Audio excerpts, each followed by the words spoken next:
Ahoj, vítám vás opět na kanále MakePro. Dneska Canon celosvětově představil novou kameru a my ji máme tady pro vás. Je to tato malinkatá Canon C50. I když je tato kamera nejmenší ze systému Cinema EOS od Canonu, tak je nabitá technologiemi.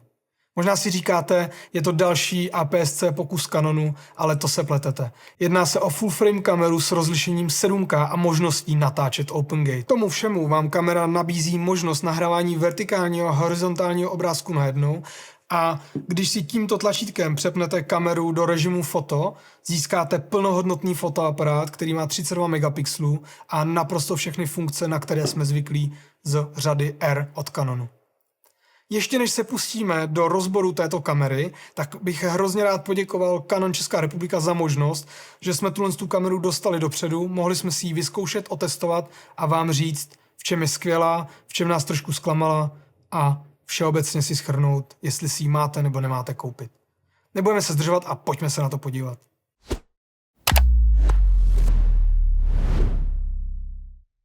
Ještě než se pustíme do toho, co kamera umí, tak si pojďme shrnout její konstrukci. Kamera je to opravdu malinkatá, váží pouhých 670 gramů, což je dokonce méně, než váží R5C.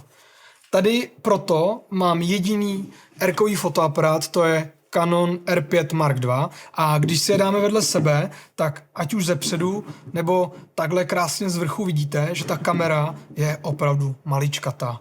Jo? Ta kamera opravdu je velikosti klasického malého fotoaparátu, ne velkých cinema kamer. Dále můžeme přistoupit k tomu, že kamera má ze všech stran možnost uchycení. Máme tady z boku, z druhého boku, zároveň máme uchycení z vrchu, tam ale můžeme přichytit i něco jiného, k tomu se dostaneme za chvíli, a uchycení ze spoda. Takže kamera je dělaná pro dnešní svět, pro lidi, kteří chtějí natáčet na výšku, na šířku, ať už z té nebo z té strany. Krásně se vám dostane do jakéhokoliv rigu, který si připravíte. Dále zde máme bajonet. Bajonet je typu RF, tady když si to otevřeme, tak se můžeme podívat, tady vidíme krásně ten full frameový čip 7K. Máme bajonet typu RF s možností předělání převodníků na objektivy PL, který se krásně přišroubuje tady k tomu tělu té kamery, a nebo klasicky použití převodníků mezi RF na EF objektivy, protože mnohí z nás mají ještě mnoho EF objektivů, které jsou skvělé, takže by bylo škoda přijít o tuto možnost. Když se dostaneme na bok kamery, máme zde dual slot na karty, máme zde klasické CF Express kartu typu B a máme zde SD kartu. Tohle je trošičku oproti C80 vylepšení. C80 má pouze dvě SDčka, tak jako 400 ta má CF a SDčko. Takže tohle je jeden z parametrů, který je zajímavý, že je o něco lepší než na C80. Když se dostanu od karet dál, tak zde máme baterii. Možná jste si mysleli, že bude mít klasickou cinema baterku, tak jak jsme zvyklí u jiných cinema kamer, tady tu BP A30 nebo 60, ale protože Canon chtěl dělat malou kameru, tak zde nemáme tuto baterku, ale máme zde baterku, jak jsme zvyklí z R5 a jiných R-kových fotoaparátů, tuto klasickou malou LP-E6P. A když jsme u té baterky, testovali jsme jí výdrž, kameru jsme pustili, nechali jsme ji nahrávat a kamera vydržela 1 hodinu 30 ve 4K 500 megabitech 20 v 5 framech. Takže na tuhle malou baterku zvládnete natočit 1,5 hodiny záznamu. Takže se vůbec nebojte toho, že je tam tato malá baterka. I přesto, že na kanále MakePro děláme různá videa a recenze na produkty, se kterými denně pracujeme, tak tato videa nejsou naší obživou a děláme je pro radost. Jako MakePro se zabýváme audiovizuální produkcí, a to především natáčením videí, focením, ale i livestreamy. Protože děláme věci, co nás hlavně baví, tak se zabýváme i režií konferencí, jejich ozvučením a svícením, prostě technickým zajištěním eventu. Máme za sebou klienty jako Metrostav, Taste, OK System, Škoda Auto a mnohé další. Pokud byste rádi i vy na některou z těchto oblastí našli spolehlivého partnera, tak koukněte k nám na web a napište nám. Rádi vám pomůžeme i s vaším projektem. Možná jste si někteří z vás všimli, máme zde tento komunikační konektor, a to proto, že tato kamera bude podporovat stejný grip, jako podporuje kamera Canon R5. Takže můžeme sem zde dokoupit grip, kde máme 2 baterky, trošku se nám tím i zvětší úchop té kamery jako takové. Takže ten bude krásně kompatibilní, tak jako s R5. Máme zde klasický výstup na dummy baterku, ale odsud se dostáváme ke konektivitě z boku. Máme zde klasické USB-C, přes které ale můžeme kameru napájet buď jakýmkoliv power delivery zařízením, jakoukoliv nabíječkou, která má power delivery, anebo ji můžeme napájet originálním power delivery napájením od Canonu. Máme zde HDMI. HDMI je zde v provedení plném velkém, takže klasický HDMI konektor. Máme zde mikrofonní vstup 3,5 mm, máme zde sluchátkový výstup 3,5 mm a pak zde máme klasický vstup pro bezdrátový odpalovač, který můžeme kameru ovládat. A jako poslední, co zde máme, je timecode. Tady Canon trošičku přeskočil konkurenci, protože hodně podobná kamera této, minimálně vizuálně, tak určitě každého z vás napadne FX3 od Sony. Sony na své FX3 nemá timecodový vstup, takže tohle je jedna z vychytávek, kterou Canon dodal do takto malé kamery a myslím si, že to bude hrát velkou roli v rozhodování některých lidí. Abychom se posunuli dále, pojďme se podívat na rozložení tlačítek. Máme tady mnoho funkčních tlačítek, trošičku jsme se museli naučit, protože ty tlačítka ze zadu jsou trošku jiné než na fotoaparátu. Když držíte tu kameru, máte pocit, jako kdybyste drželi fotoaparát R-kové řady, ale není tomu tak, takže ale dost se pletete občas ve mačkání, ale ty tlačítka jsou intuitivní, takže velice rychle se naučíte je používat. Těch tlačítek máme 14, které máme možnost přenastavit, takže máme 14 přenastavitelných tlačítek a pak pár pevných, které mají svůj účel, který nejde změnit. Máme zde klasické 3 kolečka, tak jako jsme zase zvyklí spíš z fotoaparátu značky Canon. Máme zde spoušť na focení i na record, takže tuto spoušť můžeme klasicky namačkávat a domačkávat pro focení. A určitě jste si všimli, že tady u toho tlačítka record, u té spouště, máme tuto možnost a to je tlačítko na ovládání zoomu nových Z-kových objektivů od Canonu. Pokud si koupíte některý ze Z-kových objektivů, které podporují ten servomotor, který se k tomu dá přišroubovat, tak potom z této kamery můžete tímto jednoduchým tlačítkem ovládat zoom toho objektivu, což je naprosto perfektní. To třeba například tyto 2 C-čkové kamery nemají přímo v základu, musíte si k tomu dokoupit externí ovládání. Dále, když se podíváme z druhé strany kamery, máme zde displej, na který jsme spíš zvyklí z fotoaparátu Canon, nežli z kamer, je trošku jiný než na kamerách, je to spíš ten displej, co máme v R-kových fotoaparátech. Proč říkám spíš, protože není úplně stejný jako na R5, je o něco menší. Displej je pouze 3palcový, kdežto na R5 nebo na R5C máme 3,2 palce. Takže to je trošičku škoda, že Canon šel cestou toho, že ten displej trošku zmenšil, ale nedá se nic dělat.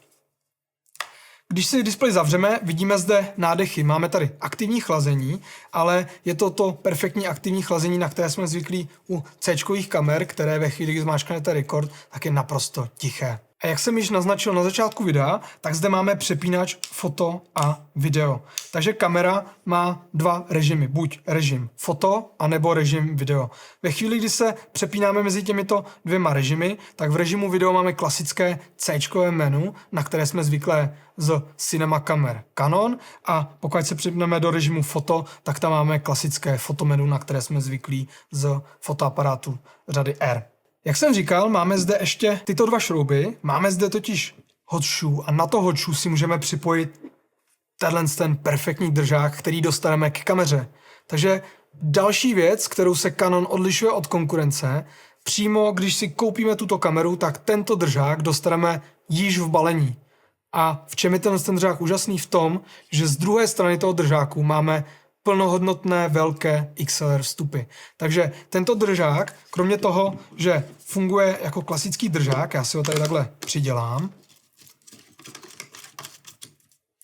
funguje jako klasický držák, máme tady zase tu měkčenou část, jak jsme již zmiňovali v recenzi 400, tak kromě toho skrývá 2 plnohodnotné XLR-ka, z druhé strany toho držáku máme kompletní nastavení těch 2 vstupů a z vrchu tohoto držáku máme zase kolíbku na zoom. Takže opět už v tom držáku, když krásně držíme kameru, tak ty objektivy, které to podporují, máme na ně přidělaný ten servomotor, tak je můžeme ovládat takhle krásně z vrchu tím tlačítkem. No a máme zde samozřejmě i tlačítko pro record. Myslím si úplně poslední věcí, kterou zmíním, tak je telesvětýlko, máme jedno klasicky zepředu, jedno máme zde zezadu, aby jsme na ně viděli, a pokud si na kameru přiděláme ten držák, máme i třetí tady z vrchu, včetně ještě kolčů na další zařízení. Nežli se dostaneme k technologiím této kamery, tak musím zhodnotit ten vzhled a to, jak se kamera používá. Kamera je opravdu lehonká, má krásný ten úchop, takže se s ní krásně manipuluje, a i ten handle je, myslím si, že dostatečně velký i pro velkou ruku a krásně se s ním funguje. Takže co se konstrukce té kamery týká, tak je to opravdu pecka. Opravdu Canon si s tím vyhrál a musím říct, trošičku asi z vás každého napadne, že ta kamera je trošku podobná té FX3, co se vzhledu a té konstrukce týká, ale ono je to logické, protože ten tvar, ta velikost je prostě ideální, takže Canon se možná trošku inspiroval, ale oproti FX3, kterou jsme měli možnost párkrát držet v ruce, tak tady ten úchop je prostě o trošku větší a za mě lepší. FX3 ho mám maličko menší a pro mě třeba to je ideálnější, když mám možnost mít ten úchop větší, protože jak máte ten menší úchop, tak pak chytáte křeče a není to tak pohodlné. No ale každý z nás víme, že kameru nedělá to, jak vypadá zvenku nebo jak se drží, ale to, co kamera skrývá uvnitř. Canon pro tuto kameru navrhnul zcela nový CMOS 7K full frame chip, který bohužel není výrobního typu BSI, tak jak to máme u C80, C400 a nebo tady u R5, ale my jsme to otestovali, řekneme si k tomu něco dál ve videu a myslím si, že to vůbec ničemu nevadí. Kromě toho, že Canon vyvinul zcela nový čip, tak u této kamery poprvé umožnil natáčení v režimu Open Gate. A tato možnost natáčet v režimu Open Gate vám umožní nahrávat celou plochu toho čipu. Takže nenahráváme 16:9 výřez, ale nahráváme kompletně 3:2 celý ten čip. To znamená, že potom v postprodukci si můžeme mnohem víc pohrát s kropem, můžeme si ten snímek překomponovat a využít jinou část objektivu. Kromě toho, díky tomu režimu Open Gate dostáváme na výšku přes 4600 pixelů. A to znamená, že i když natáčíme na šířku,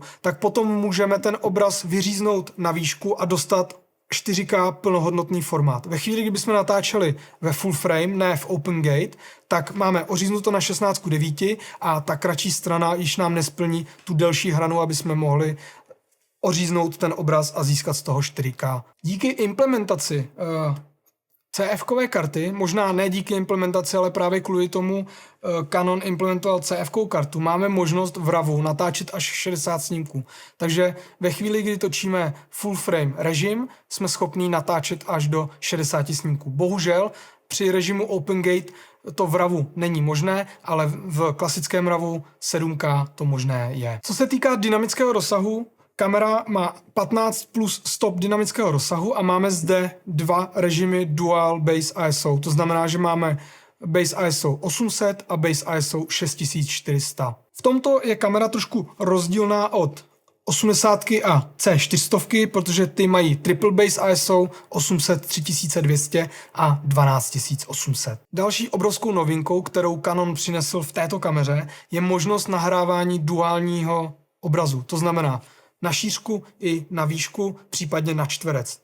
Jak to v praxi funguje, tak když nahráváme na šířku, tak na jednu kartu se nám klasicky nahrává 4K plný režim, můžeme až v 50 snímcích nebo 60, pokud točíme do NTSC, a zároveň přitom na druhou kartu simultánně nahrávat obraz na výšku v režimu 1080x1920 anebo čtverec 1080x1080. V menu kamery si můžeme nastavit, kde ten výřez je, takže když si představíte klasický 16:9 snímek, my si můžeme posunout, která část toho snímku se bude nahrávat na výšku.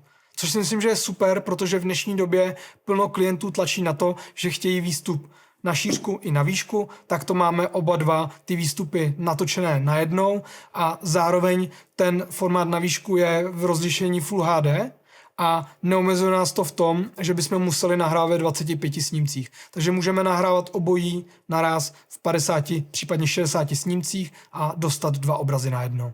Z takových těch věcí, které zůstaly nezměněné, je to procesor, který se stará o zpracování obrazu, je to Digic DV7. Máme zde samozřejmě klasickou možnost natáčet v kropu Super 35 anebo Super 16, tak jak jsme zvyklí z těchto dvou C-čkových kamer. Určitě nedílnou součástí, kterou Canon nasadil i do této kamery, je možnost využití systému UVC, tedy zapojit kameru přes USB-C do počítače a využít ji přímo jako kameru bez jakéhokoliv dalšího softwaru. Takže když kameru vezmete, přes kabel ji připojíte do počítače, kamera se bude tvářit jako webová kamera v počítači a můžete ji použít ať už na streamování, nebo třeba i na online call, abyste na tom callu dobře vypadali. To už nechám na vás, ale o co jde, je to, že nepotřebujeme žádný speciální software, prostě jenom zapojíme a můžeme to využívat v počítači. Myslím si, že jsme si v kostce shrnuli hlavní přednosti této kamery z pohledu natáčení, ale určitě je potřeba zmínit i ten fotorežim. Ve chvíli, kdy se přepneme na fotku, tak jak jsem říkal, získáváme plnohodnotný fotoaparát, který má 32 megapixelů. Když jsme zkoušeli s touto kamerou fotit, tak nás opravdu překvapilo to, že tam nechybí téměř nic, co známe tady z R5. To znamená, máme tam pre-shooting, můžeme mít zapnutý pre-shooting až 15 fotek před zmačknutí spouště. Kamera samozřejmě nemá závěrku, takže máme pouze elektronickou závěrku, ale kamera umí dosáhnout až 40 snímků za sekundu, což je úctyhodná hodnota. A pokud to srovnám třeba s tou FX3, která je k tomu asi nejvíc přirovnávaná, tak máme 32 megapixelů versus 10 megapixelů u FX3. To si myslím, že je obrovská výhoda a pro mnoho z vás ta kamera bude takovým hybridem. Koupíte si ji jako kameru, ale víte, že když klient vám řekne, potřebovali bychom udělat nějaké fotky, víte, že jste schopný udělat profesionální fotky ve vysokém rozlišení. Takže kameru využijete kompletně a tak, jak se vám to určitě často stane, že budete potřebovat fotky, tak tohle to vám kamera splní. No, nemůžeme kameru bohužel jenom chválit a musíme si říct i pár záporů. Jelikož používáme dlouhou dobu C80, C400 téměř na denní bázi, předtím jsme používali C70, měli jsme 2, tak co nám na této kameře opravdu hodně chybělo, jsou ND filtry. Bohužel kamera asi vzhledem k své velikosti a protože nemůžeme do ní dostat úplně všechno, tak má absenci ND filtru. Mnoho z vás si myslím ale, že toto nebude omezovat. Dokud jsme neměli tady cinema kamery, tak jsme taky zvládali točit na bezzrcadlovky a ND filtry jsme neměli interní, měli jsme ND filtry na objektivy, poradili jsme se s tím, ale ve chvíli, kdy si na ně zvyknete, tak je to jedna z věcí, které vám tady mohou chybět. Ti z vás, kteří jsou zvyklí fotit a natáčet bez nich, tak absolutně to nebudete řešit a nepoznáte, že je nemá, ale pro ty z vás, co jsou zvyklí na jiné C-čkové kamery od Canonu, tak vám to bude chybět. Další drobnost, proč říkám drobnost, je proto, že si myslím, že ji využije minimální počet lidí, je absence výstupu SDI. Když Canon představil C80, jásali jsme, protože přibylo nám tady to SDI, bohužel tady do této kamery se nevešlo. Myslím si, že to je i na úkor ceny, aby ta kamera nebyla zbytečně drahá, k tomu se dostaneme za chvíli. Ale taky proto, že kamera cílí na takové ty běžné klasické videomakery, kteří s kamerou nebudou livestreamovat a používat ji někde ve velkých produkcích, kde by to SDI využili.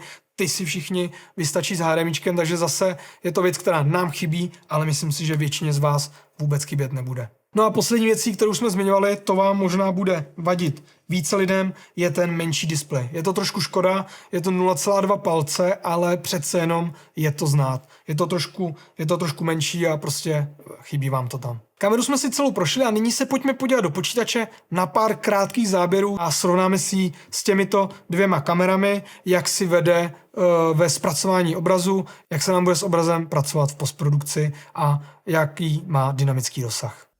Máme před sebou obraz z C50 a z C80, záměrně tam nemáme C400, protože ta sdílí stejný čip s C80, takže si srovnáme mezi sebou tyhle dvě kamery.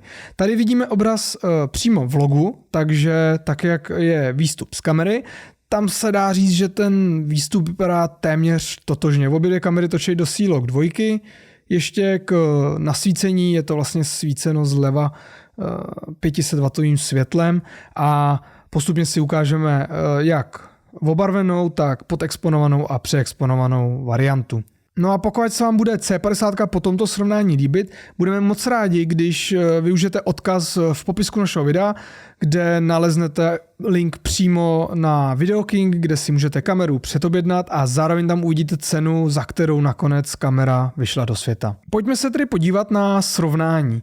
Tady vidíme obraz C50 a C80 po vložení lutky. Vidíme, že C50 je o něco ostřejší, je to daný tím, že čip je 7K oproti 6K čipu na C80, takže samozřejmě je tam o chlup více detailů a taky trošku vidíme, že C50 nám jde maličko víc do magenty, kdežto C80 je trošku zelenější. Myslím si, že to vůbec ničemu nevadí, že to se dá lehce srovnat, jinak jsou kamery téměř úplně totožné. Dále zde máme variantu, kde jsme záměrně o 2 stopy obraz přeexponovali a následně ho stáhli. Vidíme, že C80 má trošičku silnější ty přepaly, ale dají se pořád dále stahovat. C50 také, ale potom, když bychom stahovali ještě dále, tak už se nám to v těch highlightech začne trošičku kazit. No a na závěr tady máme podexponovaný snímek a to zase o 2 stopy, který jsme vrátili zpátky v postprodukci a vidíme, tady se nám projevuje to, že C50 má 15 plus stop, začíná nám obraz trošičku víc šumět v těch černých místech, jo. Takže vidíme, že C50 má trochu více šumu, je to dané tím, že ten čip není BSI, takže ten šum je tam trošičku znatelnější, ale ten rozdíl je opravdu zanedbatelný.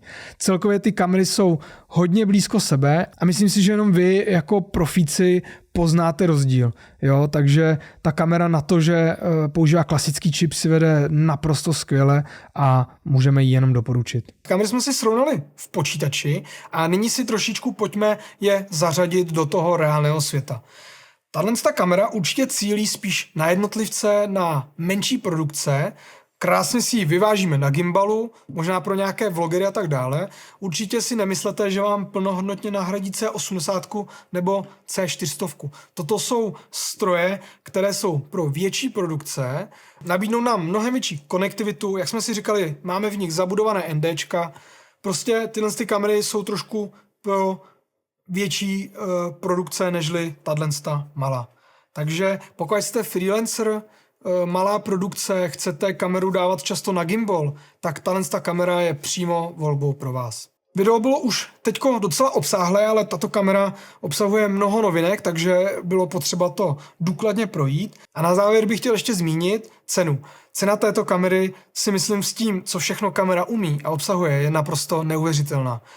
Předpokládaná cena této kamery bude 3900 až 4000 dolarů a v České republice se předpokládá, že by se měla prodávat do 100 000 korun z DPH. Pokud opravdu kameru vydají v této ceně, tak si myslím, že není o čem přemýšlet, protože tato cena bude bezkonkurenční.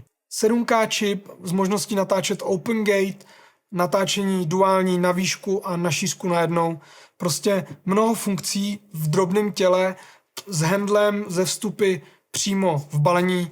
Myslím si, že Canon opravdu touto kamerou získá plno příznivců. Já vám moc krát děkuju, že jste video dokoukali až sem. Určitě se nám mohlo stát, že jsme zapomněli něco zmínit ve videu, takže pokud máte nějaký dotaz, neváhejte napsat do komentářů.